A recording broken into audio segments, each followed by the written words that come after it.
അവൻ ഒരു ദാസനാണ് എന്ന് വെളിപ്പെടുത്തുവാനിടയായി തീർന്നു.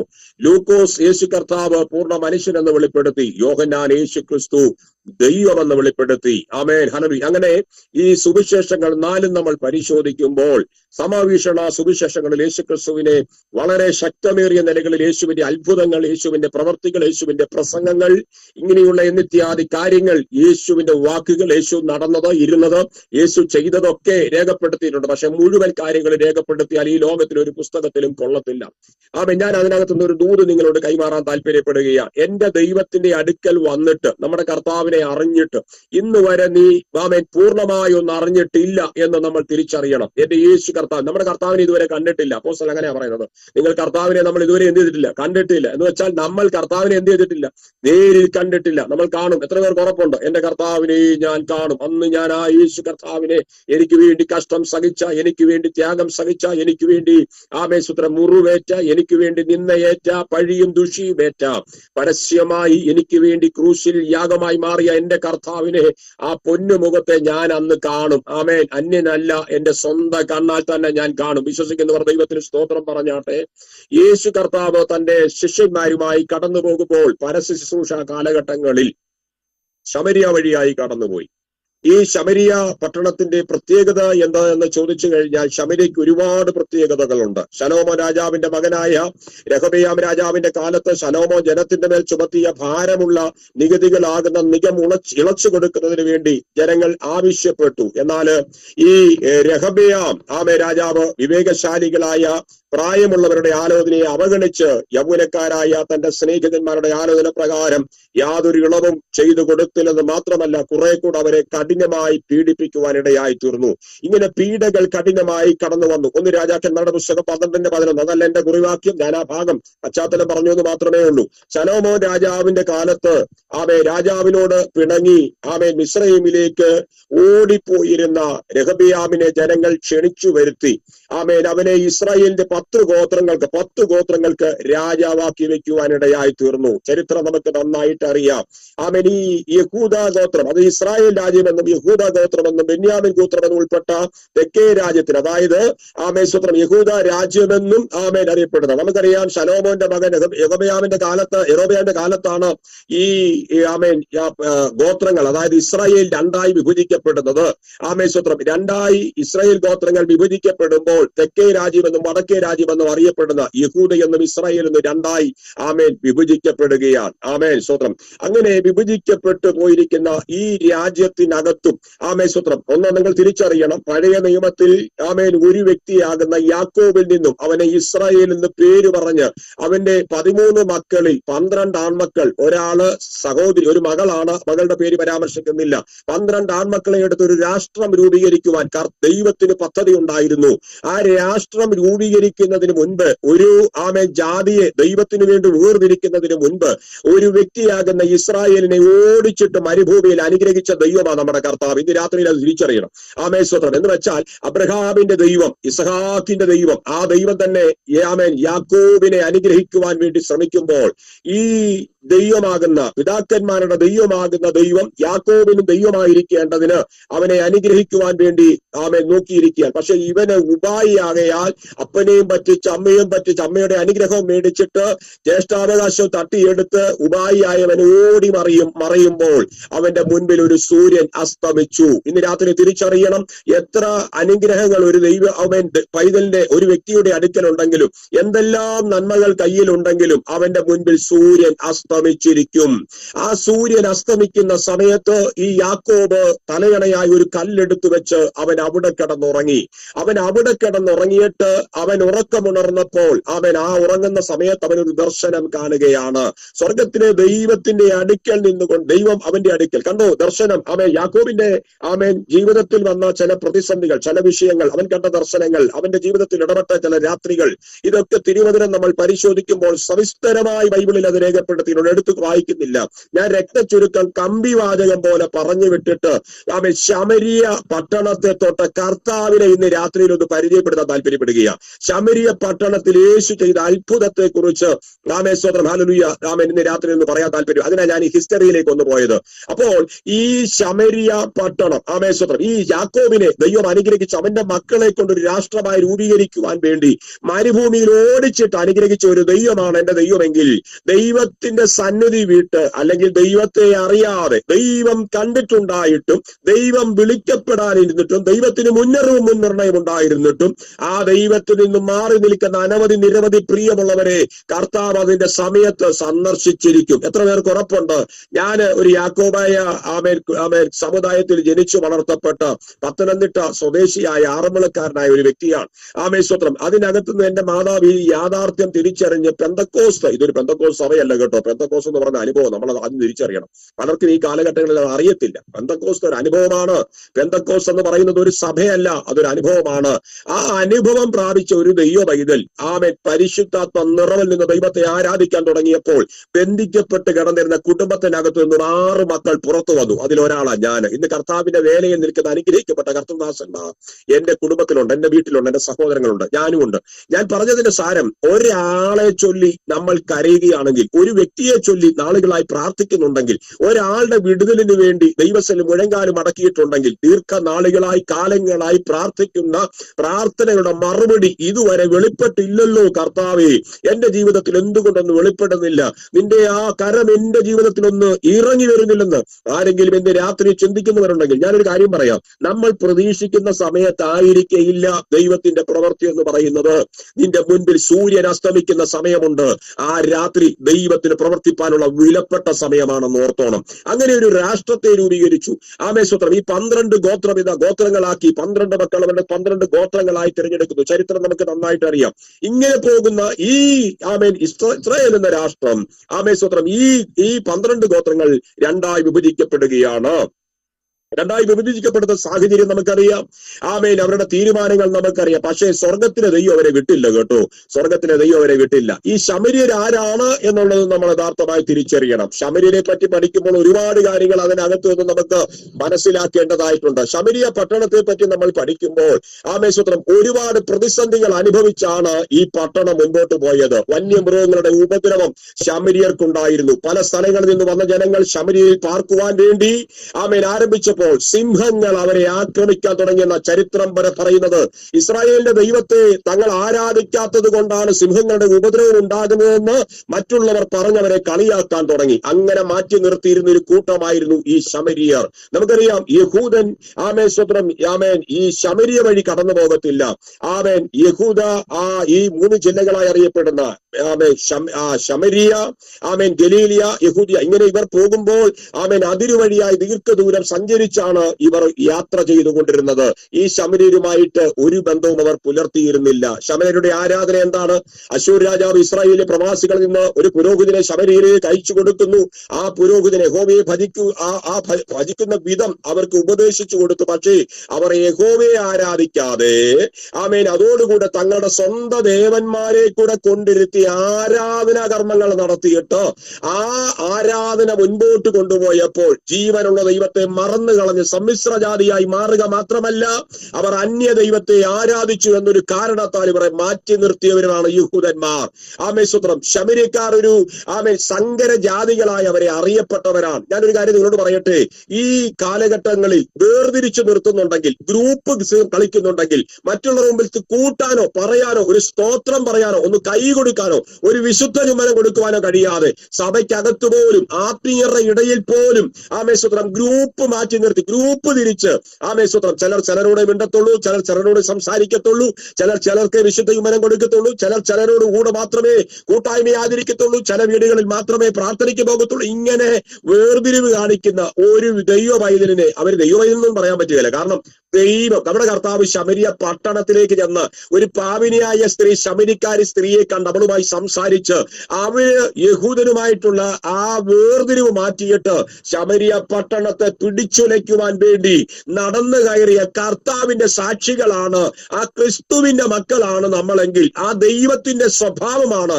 ആ യേശുവിന്റെ സ്വഭാവമാണ് നമ്മളിൽ ഉള്ളത് എങ്കിൽ, നീ നിന്റെ അയൽക്കാരനെ, നിന്റെ സ്വത്രം ചാർച്ചക്കാരനെ കറുത്തവനെന്നോ വെളുത്തവനെന്നോ കുലിയെന്നോ കുജയിലെന്നോ നോക്കാതെ, വേർതിരിവ് നോക്കാതെ സ്നേഹിക്കുന്ന സ്നേഹത്തിന്റെ ഒരു മനസ്സിനുടമയായി നമ്മൾ മാറണമെന്നുള്ളതാണ്. ഞാൻ പറഞ്ഞല്ലോ പ്രിയ ദൈവമൈതലേ, കർത്താവിന്റെ സന്നിധിയിലേക്ക് പോകാൻ തടസ്സമായി നിൽക്കുന്നത് എന്തോ എന്ന് ഓരോ ദിവസവും നമ്മൾ നമ്മെ തന്നെ ശോധന ചെയ്ത് പരിശോധിച്ച് ദൈവസന്നിധിയിൽ അനുദിനം രൂപാന്തരപ്പെടുന്നവർക്ക് മാത്രമേ നിത്യത അവകാശമാക്കുവാൻ കഴിയത്തുള്ളൂ. ഇത് അന്ത്യനാഴികയാണ്. ഈ അന്ത്യനാഴികയുടെ പ്രത്യേകത നമുക്കറിയാം. കാലം ഒരു വല്ലാത്ത കാലത്തിലേക്ക് എത്തപ്പെട്ടു എന്നുള്ളതാണ്. ആമേശ്വരം ബാബേ പ്രവാസത്തിൽ നിന്നും മടങ്ങി വന്ന യഹൂദന്മാർ യെരൂശലേം ദേവാലയം പണിയുവാൻ വേണ്ടി തുടങ്ങിയപ്പോൾ ശമര്യക്കാരാണ് അവർക്ക് സഹായവുമായിട്ട് ചെന്നത്. ഇത് സ്വർഗത്തിന് ദൈവം കണ്ടു കേട്ടോ. ഈ ലോകം കാണാതെ പോകുന്ന പലതും ഞാൻ ഇന്ന് രാത്രിയിൽ ഒരു ദൂത് നിങ്ങളോട് കൈമാറട്ടെ. ഒരു മാസയോഗം വെച്ച് നോക്ക്, ഒരു കൺവെൻഷൻ വെച്ച് നോക്ക്, ഒരു പ്രാർത്ഥന സ്പെഷ്യലായി വെച്ച് നോക്ക്, അല്ലെങ്കിൽ എന്തെങ്കിലും സഭയുടെ ഒരു കാര്യത്തിന് വേണ്ടി മുന്നിട്ട് ഇറങ്ങി നോക്ക്. സ്തോത്രം. ആരാ ഏറ്റവും കൂടുതൽ? പണം ഉള്ളവൻ പണം കൊടുത്ത് സഹായിക്കും. എന്നാൽ പണം കൊടുക്കാൻ കഴിയാത്തവൻ അവന്റെ ശരീരം കൊടുത്ത് സഹായിക്കും. ദൈവവേല കൊടുക്കുന്ന അനവധി പ്രിയമുള്ളവരെ എനിക്ക് വ്യക്തിപരമായി അറിയാം. ഞാൻ പറയട്ടെ, ജാതി ഈ മതങ്ങളോ അല്ലെങ്കിൽ ജാതിയിൽ നിന്നൊക്കെ പുറപ്പെട്ടു വന്ന, ഏത് മതത്തിൽ നിന്ന് പുറത്തു വന്നാലും ഈ ക്രിസ്തീയ വിശ്വാസിയായി മാറിക്കഴിഞ്ഞാൽ, ക്രിസ്തുവിന്റെ മക്കളായി മാറിക്കഴിഞ്ഞാൽ അതിനകത്ത് പുറത്തുള്ളതിനേക്കാൾ കൂടുതൽ ഗ്രൂപ്പ് ഉണ്ട്, വേർതിരിവുണ്ട് എന്ന് നമ്മൾ തിരിച്ചറിയണം. എത്ര പേർ മനസ്സിലാക്കുന്നുണ്ട്? ഞാൻ പറയുന്ന ആശയം മനസ്സിലാകുന്നുണ്ടോ പ്രിയരെ? സ്തോത്രം. ഹല്ലേലൂയ. ഞാൻ പറഞ്ഞല്ലോ, ക്രിസ്തുവിന്റെ മനസ്സ്. അപ്പോസ്തലൻ പറയുന്നുണ്ട്, ദൈവത്തിന് മന്ത്രിയായിരുന്നവൻ ആര്? അവന്റെ മനസ്സറിഞ്ഞവനെ ഗ്രഹിപ്പിക്കാവുന്നവൻ ആര്? നാമോ ക്രിസ്തുവിന്റെ മനസ്സുള്ളവർ. ക്രിസ്തുവിന്റെ മനസ്സിന്റെ പ്രത്യേകത എന്താ? തള്ളിപ്പറയുമെന്ന് പറഞ്ഞവനെയും ഒറ്റിക്കൊടുക്കുമെന്ന് അറിയാമായിരുന്നിട്ടും അവനെ കൂട്ടത്തിൽ ചേർത്ത് നിർത്തിയ ക്രിസ്തുവിന്റെ മനസ്സ്. സ്തോത്രം. ക്രൂശിൽ കിടക്കുമ്പോഴും ഉപദ്രവിക്കുന്നവർക്ക് വേണ്ടി പിതാവിനോട് പ്രാർത്ഥിക്കുന്നവന്റെ മനസ്സ്. സ്തോത്രം. ഹല്ലേലൂയ. കല്ലെറിയുവാൻ ഒരു പാപിനിയായ സ്ത്രീയെ അനേകർ കൊണ്ടുവരുമ്പോൾ അവൾ പാപിനിയാണെന്ന് അറിഞ്ഞിട്ടും അവളുടെ പാപം ക്ഷമിച്ചു കൊടുക്കുക മാത്രമല്ല, നിങ്ങളിൽ പാപമില്ലാത്തവർ ഇവളെ ആദ്യം കല്ലെറിയട്ടെന്ന് പറഞ്ഞ് ഒറ്റ വാക്കിനാൽ ആ പ്രശ്നത്തിന് പരിഹാരം വരുത്തിയ ക്രിസ്തുവിന്റെ മനസ്സാ നമ്മുടെ ഉള്ളിൽ വ്യാപരിക്കുന്നത്. അങ്ങനെയെങ്കിൽ ഈ കാലഘട്ടങ്ങളിൽ ഏറ്റവും പ്രധാനപ്പെട്ടത് ജീവിതം കൊണ്ട് നമ്മൾ കർത്താവിനെ വെളിപ്പെടുത്തണം. എത്ര പേർക്ക് മനസ്സിലാകുന്നുണ്ട് ഞാൻ പറയുന്ന ആശയം? സ്തോത്രം. ഹല്ലേലൂയ. പ്രസംഗത്തെക്കാൾ വലുത് ജീവിതമാ പ്രിയരെ. സ്തോത്രം. കാരണം എന്താ അറിയാമോ?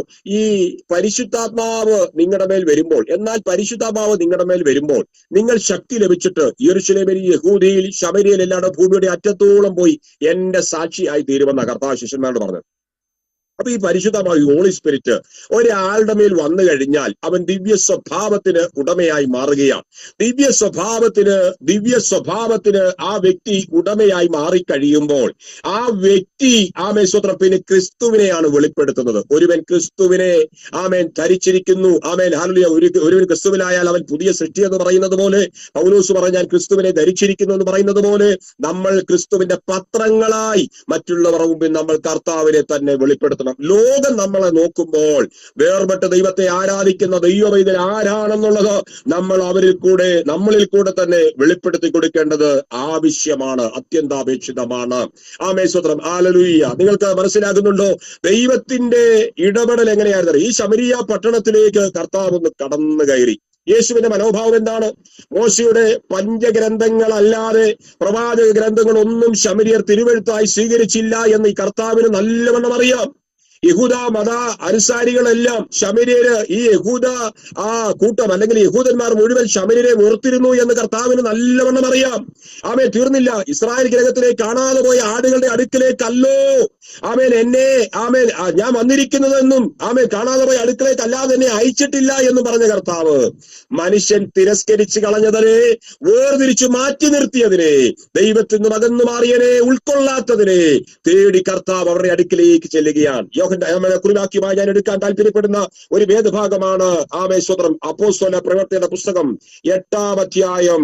ആമേശ്വത്രം ഹല്ലേലൂയ. അവിടെ 9 മുതലുള്ള വേദഭാഗം നമ്മൾ വായിക്കുമ്പോൾ നമുക്ക് കാണാൻ കഴിയുന്നത് 9 മുതലുള്ള വേദഭാഗം.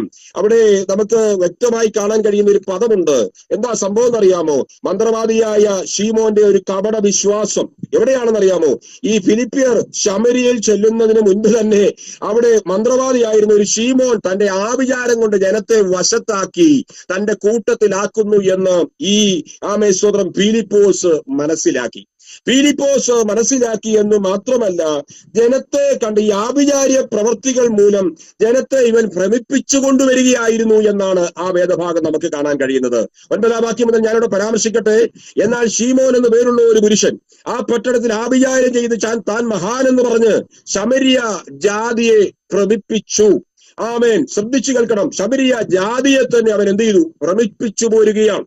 ആമേൻ. സ്തോത്രം. തീർന്നില്ല. ഇവൻ മഹതി എന്ന ദൈവശക്തിയാകുന്നു എന്നും പറഞ്ഞ് ആബാലവൃത്തം എല്ലാവരും അവനെ ശ്രദ്ധിച്ചു വന്നു. ഇവൻ ആഭിചാരം കൊണ്ട് ഏറിയ കാലം അവരെ ഭ്രമിപ്പിക്കയാൽ അത്രേ അവർ അവരെ ശ്രദ്ധിച്ചത്. എന്നാൽ ദൈവരാജ്യത്തെയും യേശു ക്രിസ്തുവിന്റെ നാമത്തെയും കുറിച്ചുള്ള സുവിശേഷം അറിയിക്കുന്ന ഫിലിപ്പോസിനെ അവർ വിശ്വസിച്ചപ്പോൾ പുരുഷന്മാരും സ്ത്രീകളും സ്നാനമേറ്റു. ശീമോൻ താനും വിശ്വസിച്ചു. സ്നാനം ഏറ്റ് ഫിലിപ്പോസിനോട് ചേർന്ന് നിന്നു.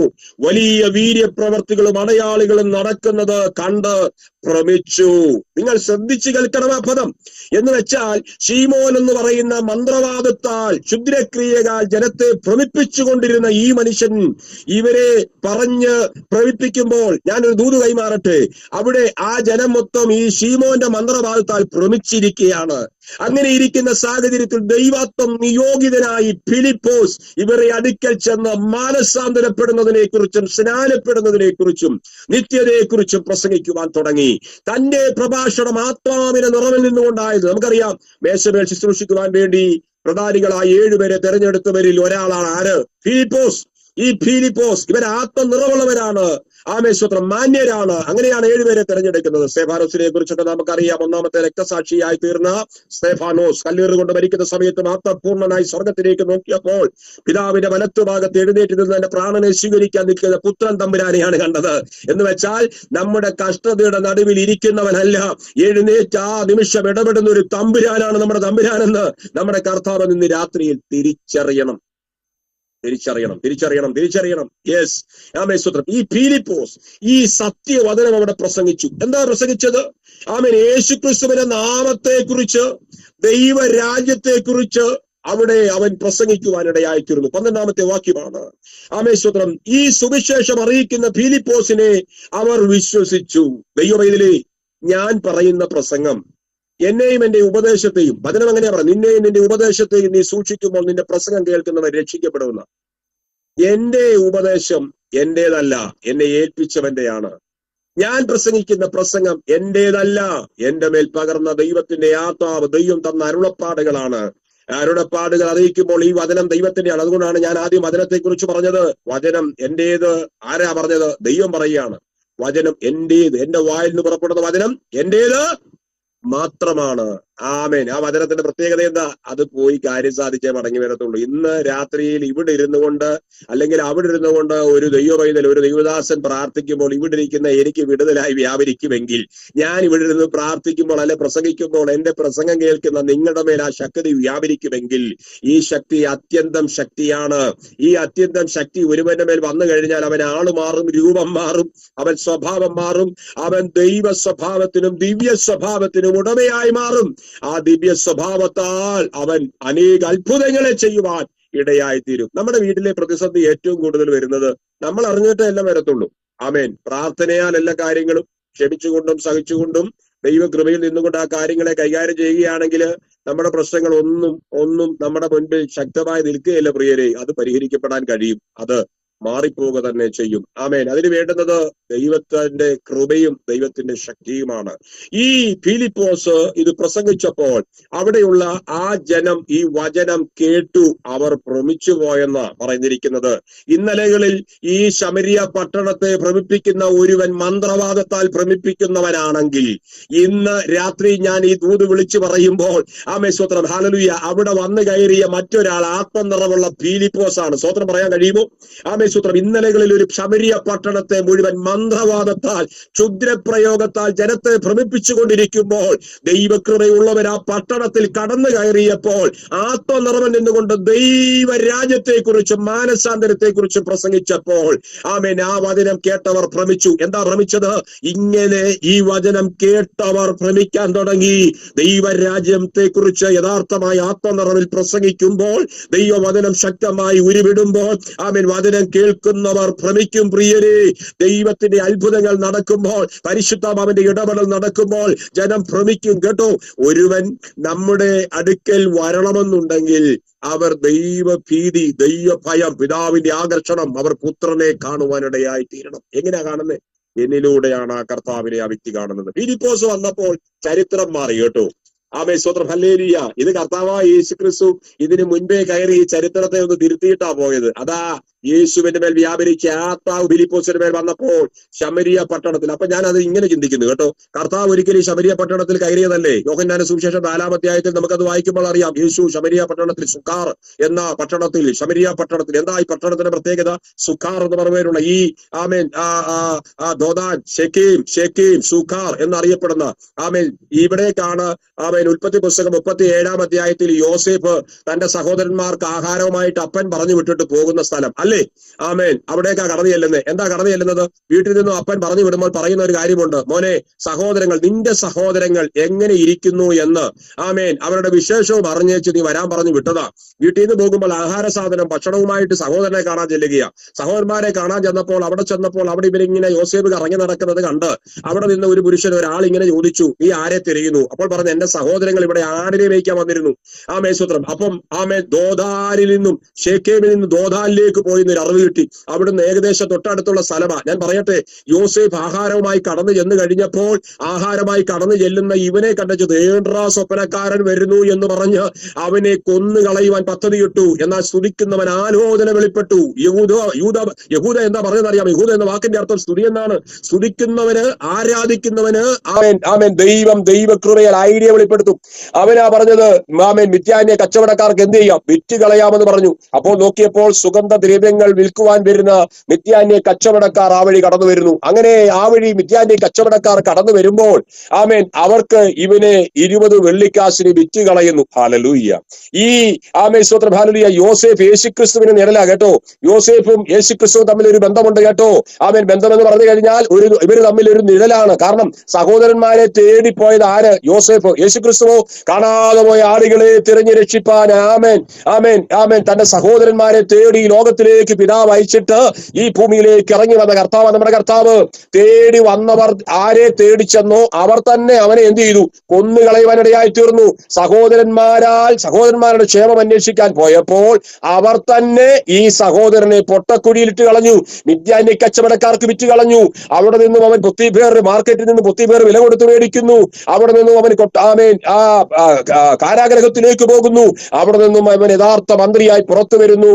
ആമേ സ്വത്രം. യഹൂദ ഗോത്രത്തിൽ സിംഹമായിരിക്കുന്നവൻ, ആമേൻ, അത്ഭുത മന്ത്രിയായിരിക്കുന്ന ദൈവം, ആമേ സ്തോത്രം ഹല്ലേലൂയ, ഒരു സ്വപ്നം ദൈവം നൽകിയത് നിമിത്തം ഇവൻ കണ്ട 2 ദർശന സ്വപ്നം കാരണം ഇവൻ വീട്ടിൽ നിന്നും പുറത്താക്കപ്പെട്ടെങ്കിൽ തിരസ്കരിക്കപ്പെട്ട സഹോദരന്മാരാൽ ആമേൻ അവരുടെ മുൻപിൽ തന്നെ ദൈവം അവനെ ആദരിച്ചു. കരമുയർത്തി ഒന്ന് സ്തോത്രം പറയാമോ?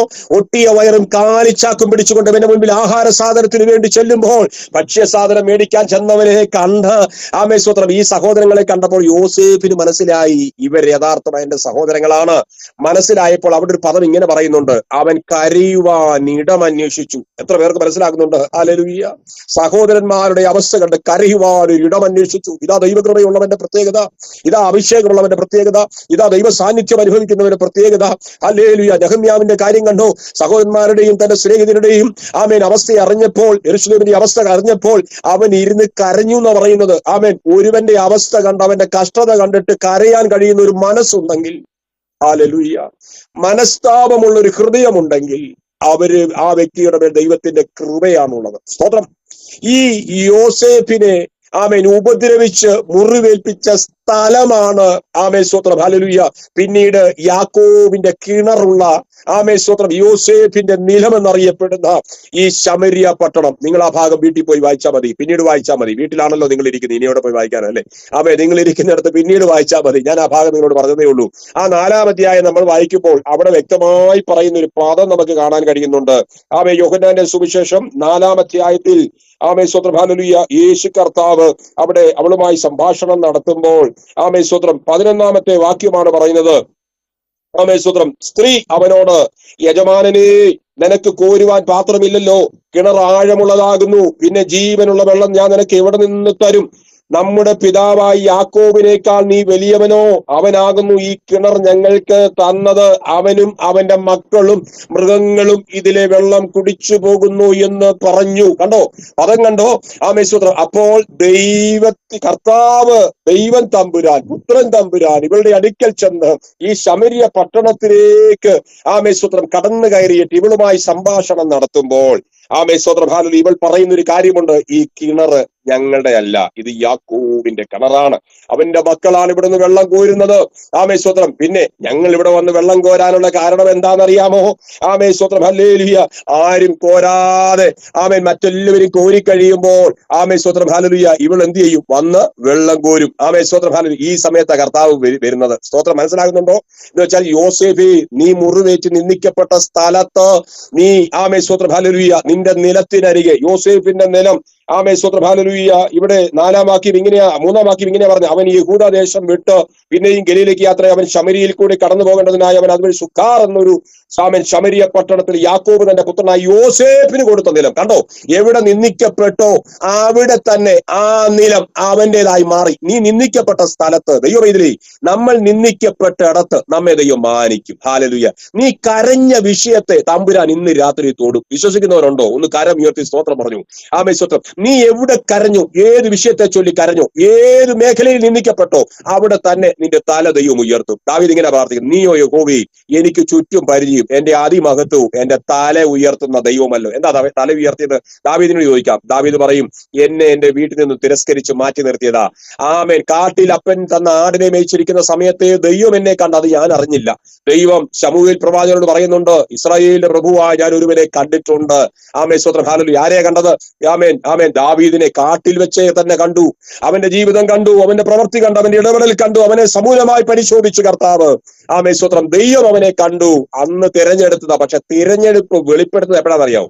എവിടെ നിന്ദിക്കപ്പെട്ടോ, ആരാൽ തിരസ്കരിക്കപ്പെട്ടോ, എവിടെ മാന്യത ഇല്ലാതിരുന്നോ, എവിടെ അംഗീകാരമില്ലാതിരുന്നോ, മറ്റു മക്കൾ ഏലിയാബ, അബിനാദാബ്, ശമ്മ എന്ന സ്തോത്രം ഇശായിയുടെ മൂത്ത മക്കളൊക്കെ ശൗലിന്റെ, ഇസ്രായേലിലെ 1-ാമത്തെ രാജാവായ ശൗലിന്റെ പട്ടാളത്തിൽ മിലിറ്ററിയിൽ ജോലി ചെയ്തിരിക്കുന്ന മാന്യരായ 3 സഹോദരങ്ങൾ മൂത്തവർ നിൽക്കുമ്പോൾ സ്തോത്രം ഹല്ലേലൂയ മറ്റ് മക്കളെല്ലാം വിളിച്ചു നിർത്തി അഭിഷേക തൈലവുമായി ശമൂവേൽ പ്രവാചകൻ വീട്ടിൽ വരുമ്പോൾ എല്ലാ സഹോദരങ്ങളെയും വിളിച്ചു നിർത്തി. ഇതാ ലോകത്തിന്റെ പ്രത്യേകത. മനസ്സിലാകുന്നുണ്ടല്ലോ? വീട്ടിൽ തിരസ്കരിക്കപ്പെടുന്നില്ലേ? നാട്ടിൽ തിരസ്കരിക്കപ്പെടുന്നില്ലേ? സമൂഹത്തിൽ തിരസ്കരിക്കപ്പെടുന്നില്ലേ? സഭയിൽ തിരസ്കരിക്കപ്പെടുന്നുണ്ടോ? സ്തോത്രം. നിന്നെ മാത്രം മാറ്റി നിർത്തി അംഗീകരിക്കുന്ന ഒരു ദൈവമുണ്ട്. എന്നെയും നിങ്ങൾ എന്റെ വചനം കേൾക്കുന്ന ദൈവമക്കളോട് ഇന്ന് രാത്രി ഞാനൊരു ദൂത് കൈമാറുകയാണ്. സ്തോത്രം. ഹൃദയത്തിനകത്ത് മുറിവേറ്റ് നാളുകളായി കൊണ്ടു നടക്കുന്ന വിഷയത്തെ ഇന്ന് രാത്രി തമ്പുരാൻ തൊട്ടിട്ടുണ്ട്.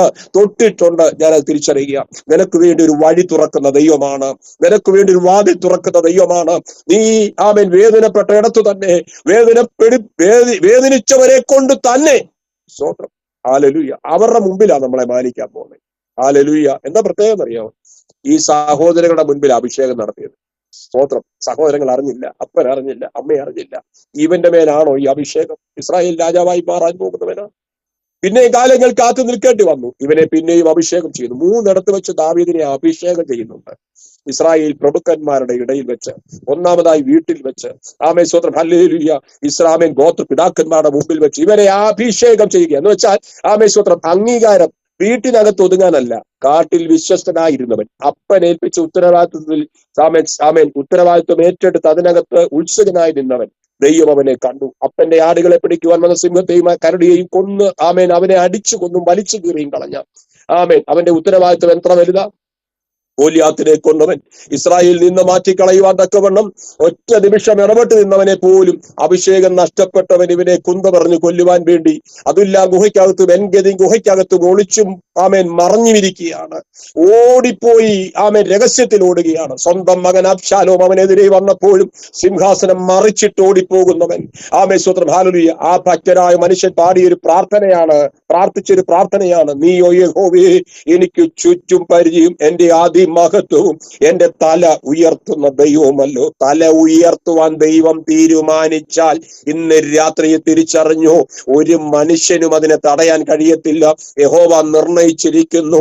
അത് ദുർബലമാക്കുന്നവൻ ആര്? യഹോവ കരം നീട്ടിയിരിക്കുന്നു. അത് മടക്കാവുന്നവൻ ആര്? ഇന്ന് രാത്രിയിൽ ദൈവം ഒരു തീരുമാനം എടുത്താലുണ്ടല്ലോ എന്റെ പ്രിയ ദൈവമൈതലേ, നീ മാനിക്കപ്പെടും കേട്ടോ. എവിടെയാ നിന്ദിക്കപ്പെട്ടത് അവിടെ മാനിക്കപ്പെടും. ശമരിയ പട്ടണത്തെ പറ്റി ഞാൻ ഒന്നുകൂടെ പറയട്ടെ. ഈ പട്ടണത്തിലേക്ക് കർത്താവ് കടന്നു കയറി. തിരസ്കരിക്കപ്പെട്ട് കടന്നവരെ കർത്താവ് തേടി അങ്ങോട്ട് ചെന്നു. ശമരിയ പട്ടണം ഇപ്പോൾ കണ്ടോ, യേശു കടന്നു കയറിയ അവളുടെ ജീവിതത്തെ തൊട്ടു. അവൾ യേശു അവളുടെ ജീവിതത്തെ അറിഞ്ഞതും വിളിച്ചു പറഞ്ഞതും സ്വത്രം യേശു ആരാണെന്നുള്ള വെളിപ്പാടും പ്രാപിച്ചവൾ പോയി ഈ സത്യം വിളിച്ചറിയിക്കാൻ തുടങ്ങി. ഞാനും നിങ്ങളും അറിഞ്ഞ സത്യമില്ലേ?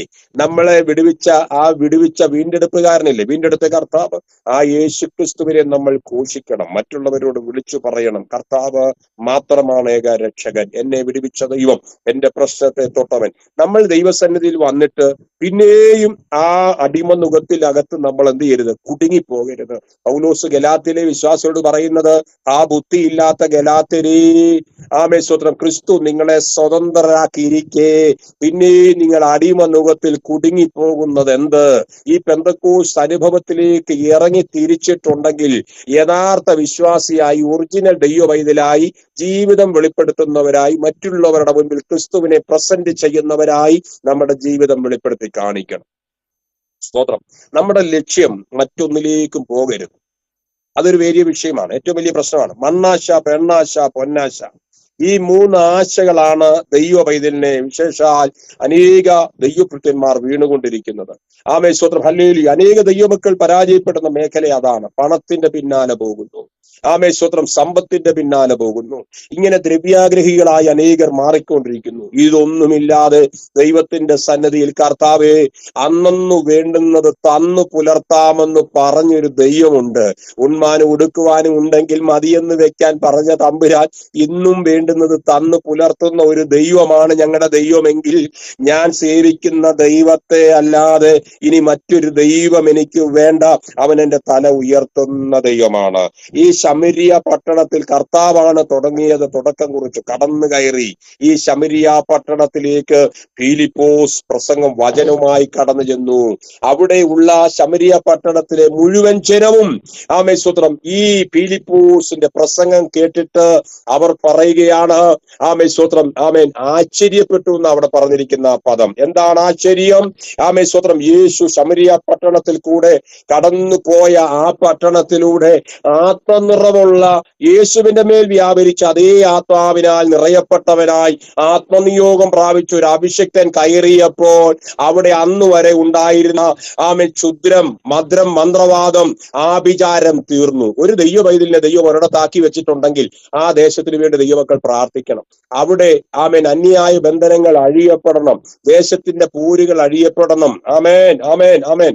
ദൈവത്തിന്റെ മക്കൾ പ്രാർത്ഥിക്കുവാൻ മുഴങ്കാലം മടക്കും. നമ്മൾ വിചാരിക്കും നമ്മുടെ കൂടെ പ്രാർത്ഥിക്കാൻ അധികം ആളില്ലല്ലോ കർത്താവേ, ഞാൻ മാത്രമേ ഉള്ളല്ലോ, എന്നോടൊപ്പം ആരും പ്രാർത്ഥിക്കാനില്ല. സാരമില്ലെന്നേ, നമുക്ക് വേണ്ടി ഒരു മധ്യസ്ഥൻ പിതാവിന്റെ വലത്തുഭാഗത്ത് നമുക്ക് വേണ്ടി ജാഗരിക്കുന്നുണ്ട് കേട്ടോ. ആ കർത്താവ് പിതാവിന്റെ വലത്തുഭാഗത്ത് നമുക്ക് വേണ്ടി പ്രാർത്ഥനാ നിരതനായിരിക്കുന്നത് കൊണ്ട് സ്വത്രം ഹല്ലേലൂയ. നീ ഭാരപ്പെടരുത്, നിനക്ക് വേണ്ടി ഇടപെടുന്ന ഒരു തമ്പുരാനുണ്ട്. പൗലോസ് പറയുന്നത്, ഞാൻ സേവിച്ചു വരുന്ന എന്റെ ദൈവത്തിന്റെ ദൂതൻ കണ്ടോ, എന്റെ ഉടയവൻ കണ്ടോ. നമുക്കൊരു യജമാനനുണ്ടെന്ന്, നമുക്കൊരു ഉടമസ്ഥനുണ്ടെന്ന്, ചോദിക്കാനും പറയാനും ഒരാളുണ്ടെന്ന്. തിരസ്കരിക്കപ്പെടുന്നെങ്കിൽ വേദനപ്പെടുന്നെങ്കിൽ ഭാരപ്പെടരുത്, നിന്റെ സമയം, നമ്മുടെ സമയം വരുന്നുണ്ട്. സ്വത്രം ഹല്ലേലൂയ. കർത്താവ് സ്വത്രം ഹല്ലേലൂയ ആ പട്ടണത്തിലേക്ക് കടന്നു കയറിയപ്പോൾ അതുവരെ ഉണ്ടായിരുന്ന ജാതി വ്യത്യാസം മാറി. സ്തോത്രം. യഹൂദനായ യേശു ആമേ സ്തോത്രം യഹൂദന്മാരെ തേടി ആമേ സ്തോത്രം ഹല്ലേലൂയ. നമുക്കറിയാം കർത്താവ് വന്നത് തന്നെ യഹൂദന്മാരെ തേടിയാണ്, അല്ലെ?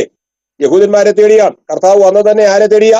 യഹൂദനെ തേടിയാണ്. പക്ഷെ ആ യഹൂദന് കർത്താവിനെ എന്ത് ചെയ്യാണ്ട് വേണ്ടായിരുന്നു. അത് ആമേൻ അവർ കർത്താവിനെ കൊന്നുകളഞ്ഞു. എന്നാൽ ആ യഹൂദന്മാർക്ക് വേണ്ടായിരുന്നു എങ്കിൽ കർത്താവിനെ ജാതികൾ, ആമേൻ, ഇന്ന് നമ്മുടെ ഇടയിൽ നമുക്ക് ആ ദൈവകൃപ ലഭിക്കാനുള്ള കാരണം ജാതികളായിരുന്ന നമ്മളിലേക്ക് ആ ദൈവകൃപ വന്നതുകൊണ്ടാണ്. നമ്മുടെ കഴിവോ നമ്മുടെ ബലമോ നമ്മുടെ ശക്തിയോ ഒന്നുമല്ല.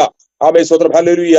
ആമേൻ. ഈ ശമരിയ പട്ടണത്തിൽ യേശു ഒന്ന് കയറി അവിടുത്തെ യഹൂദന്റെ ആമേൻ സ്തോത്രം ആ ചിന്തകളെ എല്ലാം മാറ്റിക്കൊണ്ട് ശിഷ്യന്മാർ പോലും ആശ്ചര്യപ്പെടുമാറ് യേശു ശമരിയ പട്ടണത്തിൽ ഒന്ന് കയറി. ആമേൻ സ്തോത്രം. ഒരു ദൂത് യേശു നമ്മുടെ ജീവിതത്തിൽ ഒന്ന് കയറിയത് കൊണ്ടാണ് ഇന്ന് നമ്മൾ മാനിക്കപ്പെട്ട് ഇങ്ങനെ ഇരിക്കുന്നത്, അല്ലേ? ആമേൻ സ്തോത്രം.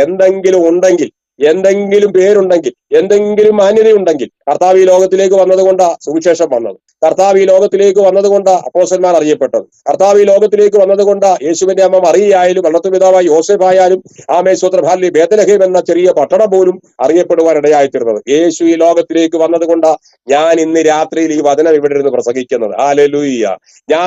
ആമേൻ, നമ്മൾ ഓരോരുത്തരും ആമേൻ ഇന്ന് നിൽക്കുന്ന സാഹചര്യത്തിൽ നമ്മുടെ തല ഉയർത്തി ദൈവം നിർത്തിയിട്ടുണ്ടെങ്കിൽ, മാന്യത കിട്ടിയിട്ടുണ്ടെങ്കിൽ, അംഗീകാരം എവിടെയെങ്കിലും കിട്ടിയിട്ടുണ്ടെങ്കിൽ യേശു കർത്താവ് എന്നിൽ ഉരുവായത് കൊണ്ടാണ്.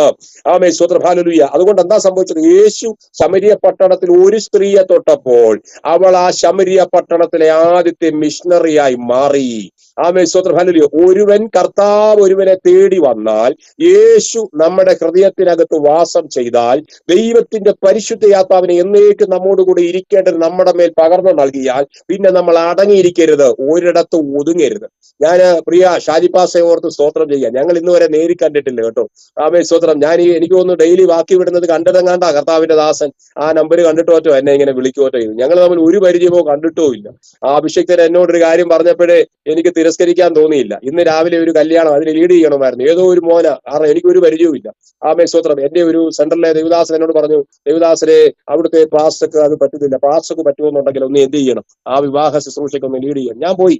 ആമേൻ സ്തോത്രം ഹല്ലേലൂയ. പിറവത്തിനപ്പുറത്ത് ആമേൻ പോയിട്ട് വന്ന്, ആമേൻ വൈകിയ വന്നത്. ആമേൻ സ്തോത്രം. വന്ന ശേഷം കർത്താവിന്റെ ദാസൻ പറഞ്ഞത് കൊണ്ട് ഈ വചനവുമായി ഇവിടെ ഇരിക്കുകയാണ്. ഞാൻ പറഞ്ഞതിന്റെ സാരം, നാളെ വിശുദ്ധ സഭായോഗമാണ്. നമ്മൾ വിവിധ ഇടങ്ങളിൽ കർത്താവിനെ ആരാധിക്കും, ആത്മാവിലും സത്യത്തിലും.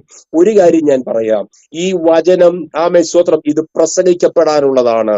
ഇത് ആമേൻ സ്തോത്രം ഇങ്ങനെ ആമേൻ പത്രോസിനെയും കൊർന്നല്യോസിനെയും തമ്മിൽ ബന്ധിപ്പിച്ചത് 48 കിലോമീറ്റർ ദൂരമുള്ള ആമേൻ സ്തോത്രം പത്രോസിനെയും കൊർന്നല്യോസിനെയും തമ്മിൽ ബന്ധിപ്പിച്ച ദൈവത്തിന്റെ പരിശുദ്ധാത്മാവാണ് ഇന്ന് രാത്രിയിൽ നമ്മൾ തമ്മിൽ കാണുവാൻ, ഓൺലൈൻ വഴി കാണുവാൻ, ഈ ദൈവമക്കളെ കാണുവാൻ, നിങ്ങളോട് ഈ വചനം പ്രസംഗിക്കുവാൻ ആമേൻ മുഖാന്തരമായി മാറിയത്.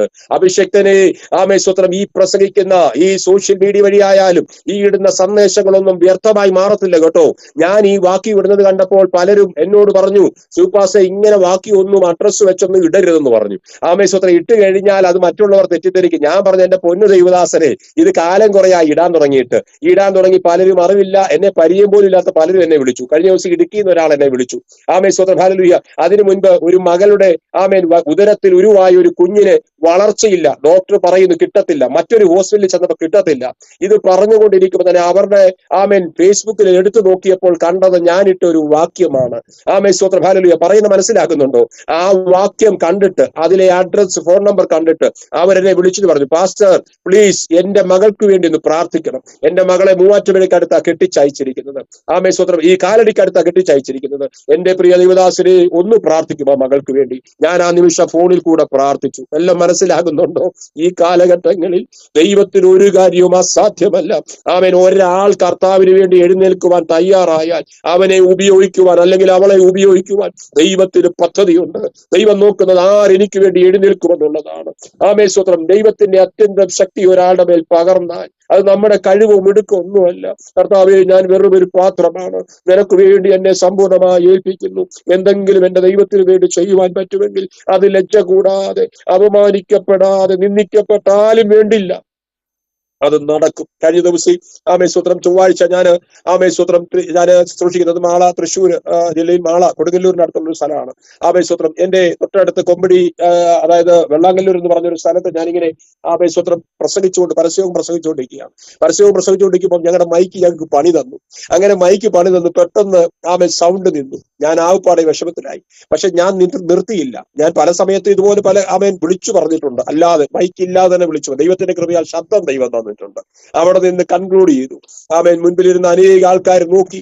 അവരൊരു പക്ഷേ അവരുടെ മുഖത്തെ ആ വൈക്ലബിയൊക്കെ ഞാനിങ്ങനെ കണ്ടു. എന്ന് വെച്ചാൽ പുള്ളി പ്രസംഗിച്ചിട്ട് അത് പറഞ്ഞു തീർത്ത ഞാൻ അവിടെ നിന്നുകൊണ്ട് വിളിച്ചു പറഞ്ഞു, എന്നെ ശ്രദ്ധിക്കുന്ന സ്നേഹിതരെ, ഞാൻ തുടങ്ങി വെച്ച ഈ പ്രസംഗം എന്റെ മൈക്ക് എനിക്ക് അവനൊരു ബുദ്ധിമുട്ടായി നിന്നുവെങ്കിലും ഞാൻ ഈ പ്രസംഗം കൺക്ലൂഡ് ചെയ്തിട്ട് നിർത്തത്തുള്ളൂ.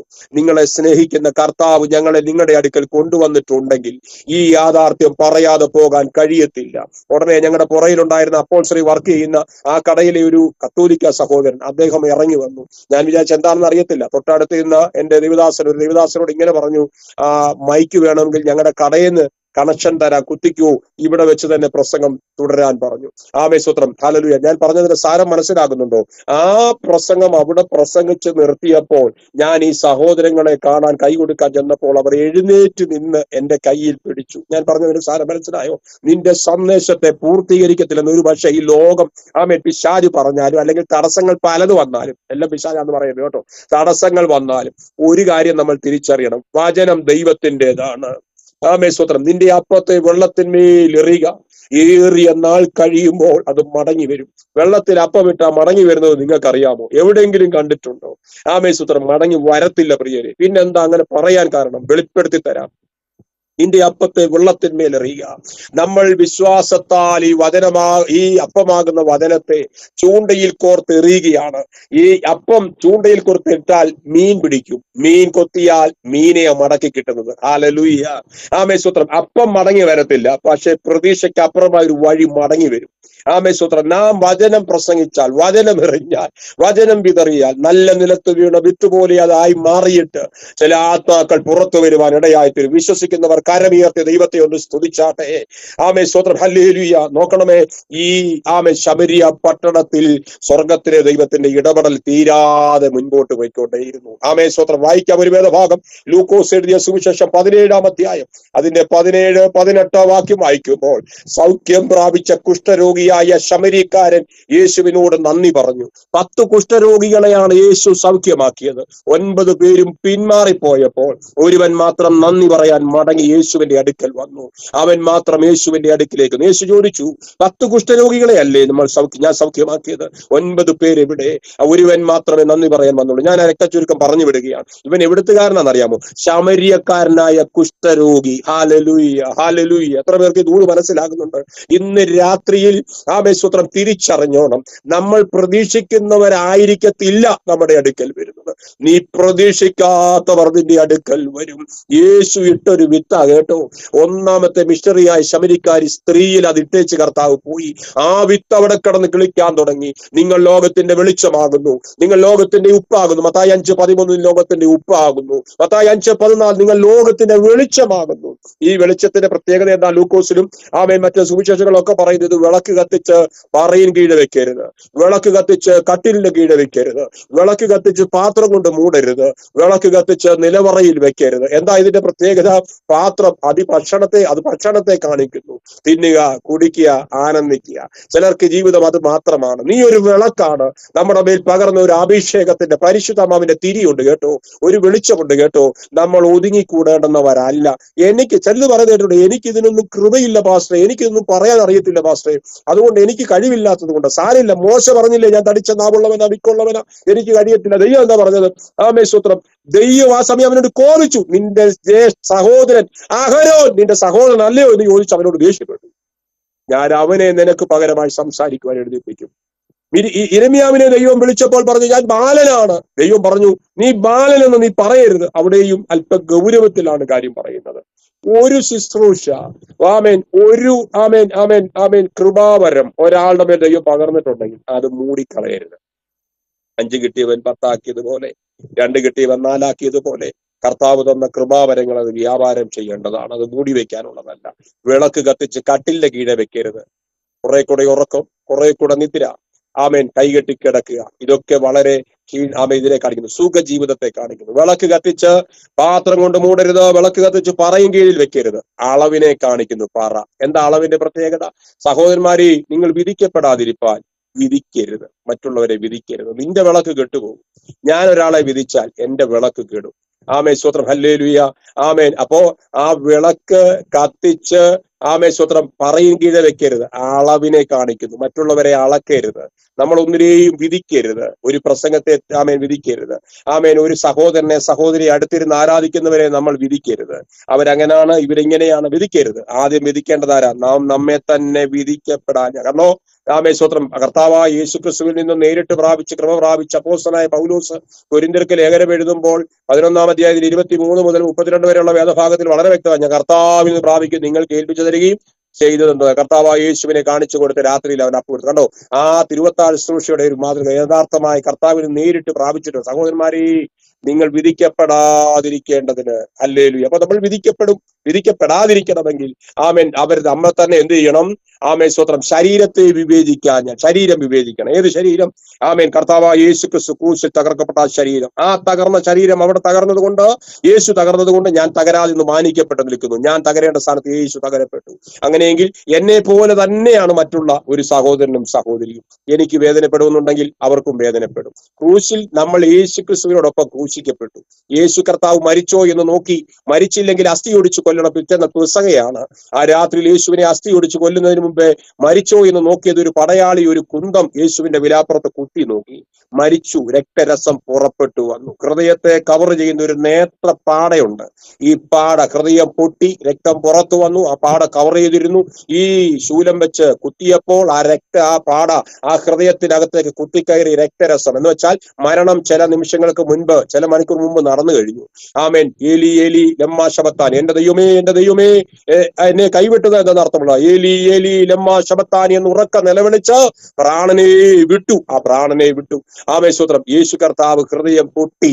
ആമേൻ, സ്തോത്രം. എന്ന് വെച്ചാൽ നേരെയല്ല കിടക്കുന്നത്. നമ്മൾ ക്രൂശിൽ പലയിടത്തും പലരുടെയും വീട്ടിലൊക്കെ ഫോട്ടോ വെക്കുന്ന കാണാറുണ്ട്. യേശു ഒരിക്കലും നേരെയല്ല, ചരിച്ചു വെച്ചെങ്കിൽ രണ്ട് കാലുകൾ ചേർത്ത്, ആമേൻ, സ്തോത്രം, ഒരു കാല് പൊക്കി, ആമേൻ, രണ്ട് കാലും കൂടെ ഇങ്ങനെ മടക്കി അവിടെ ആണിയടിക്കത്തുള്ളൂ. ഇതൊക്കെ ദർശിപ്പിച്ച് നേരിട്ട് പറഞ്ഞെന്നെങ്കിലും മനസ്സിലാകത്തുള്ളൂ.